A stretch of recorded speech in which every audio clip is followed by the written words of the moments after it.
사도행전 9장에 보면 베드로 사도가 욥바에 있는 다비다라 하는 여제자를 살리는 이야기가 나옵니다. 욥바의 그리스도인들이 이 기적을 보고 깜짝 놀라며 동시에 크게 기뻐하였을 것입니다. 욥바의 많은 사람이 이 기적을 보고 예수님을 믿었습니다. 베드로는 욥바에 며칠 더 머물면서 그들에게 복음을 전하였습니다. 그때 능력의 사자인 베드로를 자기 집에 모시고 싶어하는 그리스도인들이 많았을 것입니다. 그런데 베드로는 아주 의외의 선택을 하였습니다. 사도행전 9장 43절에 이렇게 기록하였습니다. 베드로가 욥바에 여러 날 있어 시몬이라 하는 무두장이의 집에서 머무니라.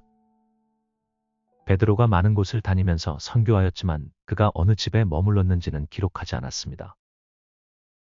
성경의 관심은 베드로의 숙소가 아니라 그가 행한 선교 사역이었기 때문입니다.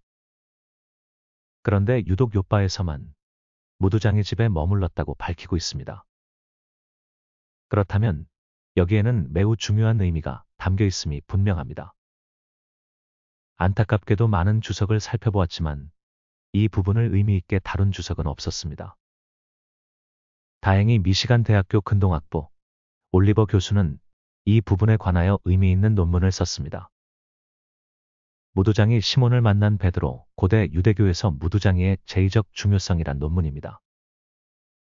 저는 이 논문과 다른 책들을 참고하여 고대 유대 사회에서 무두장이를 비롯한 천민 계층을 살펴보고 초대 교회가 그들을 어떻게 대했는지, 그리고 오늘 우리에게 주는 의미는 무엇인지 살펴보겠습니다.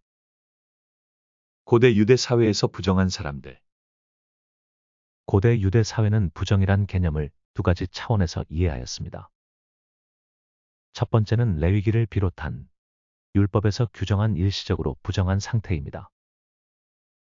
죽은 시신을 만졌거나 나병 환자와 접촉했을 때를 말하는데 정결 예식을 통해서 해소할 수 있었습니다. 두 번째는 사회적 부정인데 악취, 비위생, 경제적 착취, 도덕적 편견 등 사회문화적인 요소로 특정 직업이나 신분을 부정하다고 낙인 찍었습니다. 무두장이, 세리, 창녀, 목자 등은 이러한 사회적 기준에 따라 부정한 사람이라고 여겼습니다. 제의적 부정은 일정한 절차를 거치면 정결하다고 여겨 정상적인 생활을 할 수 있었지만 사회적 부정으로 낙인 찍힌 사람은 유대 공동체에서 활동하지 못했고 성전에 나가 제사를 드릴 수도 없었습니다.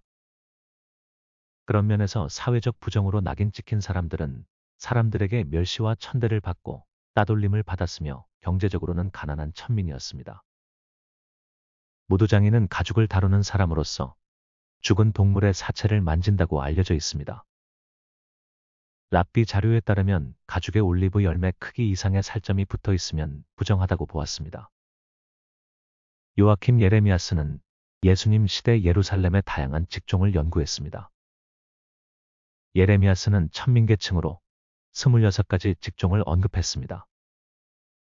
그 중에는 무두장이, 목동, 세리, 개똥수거자, 푸죽간주인, 이발사, 빨래꾼 등이 있습니다. 특별히 무두장이는 오물수거자와 밀접한 관계가 있었습니다.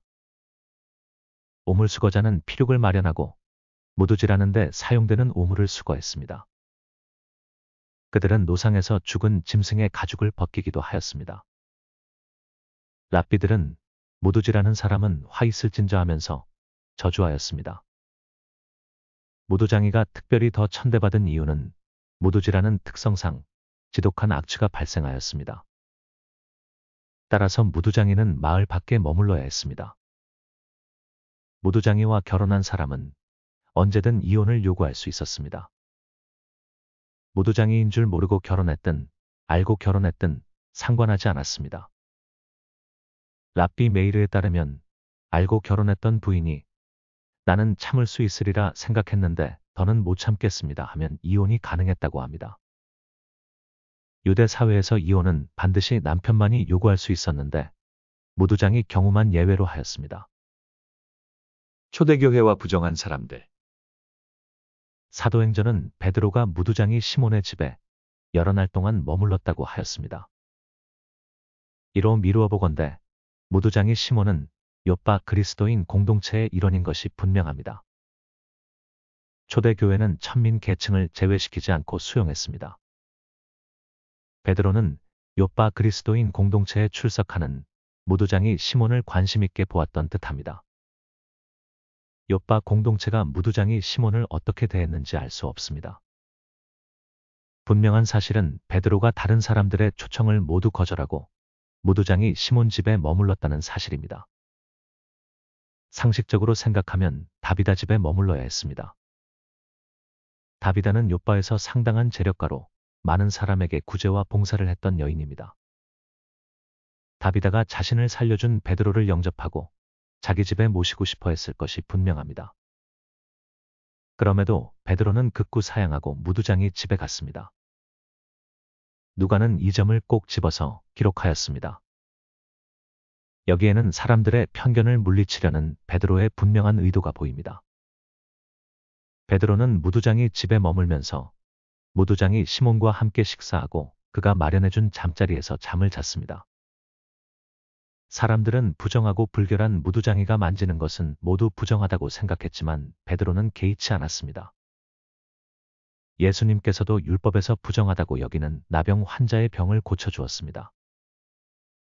예수님은 소경 거지의 눈을 만져주면서 고쳐주기도 했습니다. 이러한 치유는 단순한 신체적 회복을 넘어서 사회적으로 배척받던 사람들을 다시 공동체 안으로 들어오도록 이끄는 포용적 메시지가 있습니다. 이는 복음의 포용성과 사회적 재통합의 사례 중 하나입니다. 또한 예수님은 창녀와도 교제하며 그들의 회개와 구원을 선포하였습니다. 이는 당시 도덕적, 사회적 기준에서 멸시받던 사람에게 새로운 정체성과 존엄성을 부여하는 행동입니다. 예수님의 이러한 태도는 사회적 배척을 넘어서는 포용적 메시지로 해석됩니다.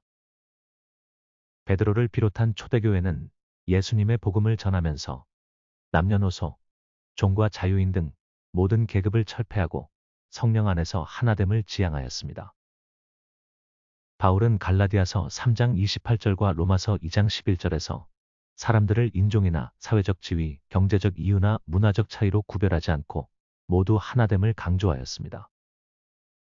베드로가 일부러 무두장이 시몬 집에 여러 날 머물면서 그와 교제하고 만남을 가진 사건은 단순히 천민을 포용하려는 도덕적 자비가 아니라 사회 경제적 불평등과 사람들의 잘못된 인식을 깨트리려는 의도적 실천이라고 할 수 있습니다.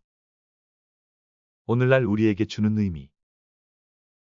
베드로와 무두장이 시몬의 만남은 현대 교회와 사회에 몇 가지 중요한 시사점을 줍니다. 첫째, 포용의 실천입니다.